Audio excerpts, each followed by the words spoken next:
ગુજરાતની તમામ માતાઓને એક પ્રેમાળ પત્ર. અંત સુધી સાંભળજો મિત્રો, આ વાત તમારી આંખો ભીની કરી દેશે. પ્રિય મમ્મી, મોબાઈલમાં લાગણીઓ વ્યક્ત થતી નથી, માટે પત્ર લખી રહ્યો છું. આજે તને પત્ર લખવાના આમ તો ઘણા બધા કારણ છે, અને આમ જુઓ તો કોઈ કારણ નથી. સમય બદલાયો છે, પણ સમય સાથે માં થોડી બદલે. આ તારી આજુબાજુનું વાતાવરણ અને વ્યવસ્થા જરૂર બદલી છે. ટિપિકલ સાડીમાંથી તું ડ્રેસ પહેરવા લાગી છો તેનો આનંદ છે. ક્યાંક જીન્સમાં પણ આજની આધુનિક મમ્મીઓને સ્કૂટી પર બંબાટ જતા જોઉં ત્યારે થાય કે નક્કી આ મમ્મી તેના સંતાનને લેવા કે મૂકવા જતી હશે. કોઈ ગેસ પર કુકર મૂકીને નીકળ્યું હશે, કોઈ તેના વૃદ્ધ સ્વજનની વ્યવસ્થા સાચવવા ભાગમભાગ કરતી હશે. માં હંમેશા બીજાને માટે દોડે છે, પરિવારને જોડે છે, સ્વસુખને છોડે છે, તોય કેટલાક નગુણા સંતાનો માતાને વખોડે છે. ડ્રેસ કોડ ચેન્જ થયા છે, પરંતુ માની ચિંતા તો એવી ને એવી જ રહી. આ પત્ર દ્વારા ગુજરાતની તમામ માતાઓને મારે ખાસ એક બે વાત કરવી છે. ઘર અને પરિવારનું ધ્યાન રાખવામાં તમારું પોતાનું ધ્યાન રાખવાનું ચૂકી ન જતા પ્લીઝ. તમે તમારી તંદુરસ્તી માટે સભાન નહીં રહો તો એ જ ગૃહના કોઈ ખૂણામાં કણસવું પડશે. તમારા સંતાનોની બધી લક્ષ્મી તમને સાજા કરવામાં વપરાશે. મહેરબાની કરીને જેટલા વર્ષ તમને થયા હોય એટલી મિનિટ તમે તમારા સ્વાસ્થ્ય માટે કાઢજો. પરિવારજનોને ગરમા ગરમ જમાડી ગરવામાં રાખેલી બપોરની રોટલી ન ખાતા. નોકરીએ સમય પર પહોંચવા માટે તમારું જમવાનું સ્કીપ ન કરતા. જવાબદારીઓની બાણશૈયા વચ્ચે જીવવાનું ભૂલી ન જાતી મમ્મી. તારી હાથે બનાવેલી દાળ લાજવાબ જ હોય છે, પણ ઘરના પાત્રો ઘણી બધી વાર જમતી વખતે વાતું કરવામાં દાળના વખાણ જ ભૂલી જાય છે. પણ અમે એ દાળનો સ્વાદ બિરદાવવાનું પણ ભૂલ્યા છીએ. ક્ષમા. સ્વાદિષ્ટ દાળ તારા માટે વધતી નહોતી અને તું અમને જાણ પણ થવા દેતી નહોતી. ઝાઝા ભાગે તું સૌને જમાડીને છેલ્લે જમતી. તને આગ્રહ કરીને જમાડે એવું ઘરમાં કોઈ નહોતું. કદાચ તારી કુંડળીમાં આ ગ્રહ નહીં હોય. તે સહેલા રસોડાના તાપ સામે અમે સહેલો તડકો ક્ષુલ્લક છે. અમારા બાળોતિયાથી બ્લેઝર સુધીની યાત્રાની તું સાક્ષી છો. પરિવારના દરેક સવાલનો તારી પાસે જવાબ હોવા છતાં તે મૌન રહી સહન કર્યું. તેથી જ પરિવાર તૂટતા બચી ગયો. જોકે તેના માટે તારો કોઈએ વિશેષ સન્માન ના કર્યું, અને તું પણ ત્યાં કોઈ શિલ્ડ કે શાલની મોહતાજ. સાચું કહું તો માના ત્યાગ અને મમતાને સન્માની શકે એવું કોઈ શિલ્ડ આ જગતમાં હજુ સુધી બન્યું જ નથી. સૌની રાહ જોઈ તું સ્વયં પ્રતીક્ષા સ્વરૂપ થઈ ગઈ. બસ એ પ્રતીક્ષા અને પ્રત્યેકની ચિંતા કરવાનો તારો પ્રેમાળ સ્વભાવ આગળ જતા તને પાર્કિન્સન પ્લસના ઘાતકી સ્ટેજ પર ન લઈ જાય એ જોજે. સંતાનો માટે કરેલા ઉજાગરા તને માઇગ્રેન ન લાવી દે માટે ચેતજે. તારી લાગણી હોય બીપીની નાગણી થઈને તને ડંશ ન આપે એ માટે સભાન રહેજે. તમામને સારું જીવન આપવામાં તે તારું જીવન ખર્ચી નાખ્યું છે. કામકાજના કરોળિયાના જાળમાં ગૂંથાયેલી હે જનેતા, તું થોડું તારા માટે જીવતી જાજે.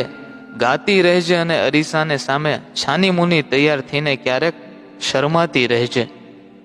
માં પરિવાર ઉપર મુશ્કેલીનું આભ તૂટતું ત્યારે તારામાં સુપર વુમન જેવો પાવર ક્યાંથી આવી જતો?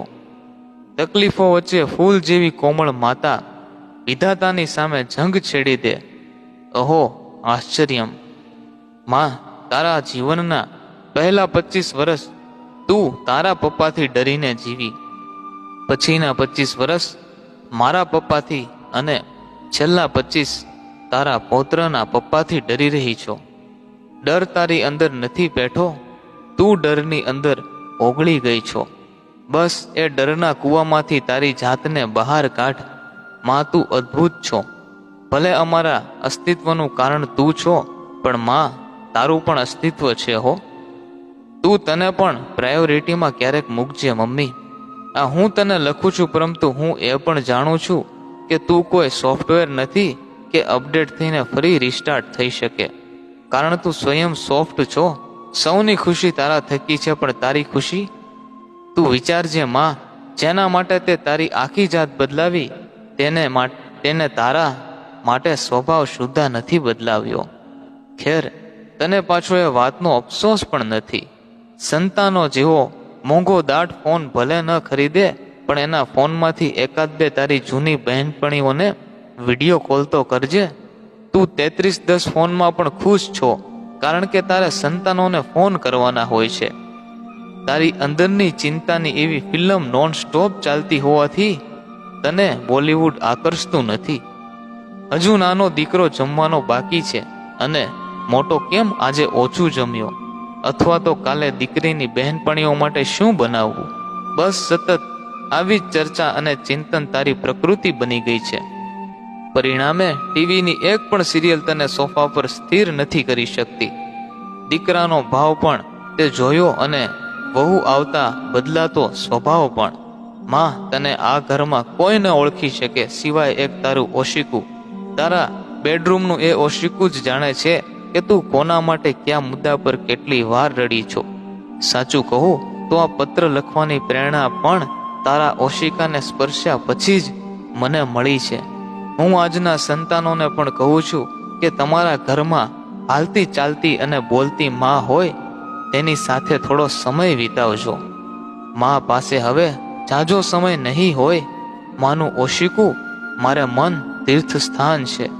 માં ફોટો બની જાય એ પહેલા તેને ફાટું ભરીને વહાલ આપજો. એકાદી મૂવી મમ્મી સાથે જોજો. મમ્મી પપ્પાને સમદીને નવા કપડાં પહેરાવી, નવા ફોન સાથે તેમના બર્થડે ઉજવજો. તેની સાથે જૂના ગીતોની અંતાક્ષરી રમજો, અને તેમાં મમ્મીને જીતવા દેજો. માના બાળપણના પ્રસંગો એની મોઢે સાંભળજો. ક્યાં પહોંચ્યો બેટા, તે જમી લીધું?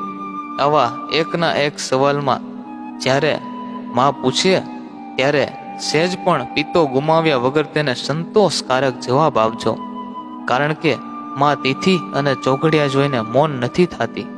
માતૃત્વના કવરેજમાં રહેશો તો પરમાત્માના નેટવર્કને અનુભવી શકશો.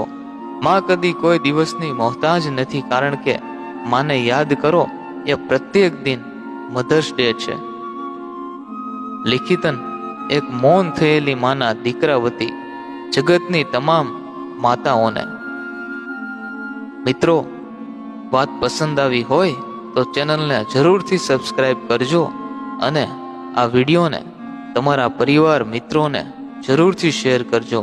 અને હા, કમેન્ટ બોક્સમાં એક સરસ મજાની કમેન્ટ કરવાનું ભૂલશો નહીં.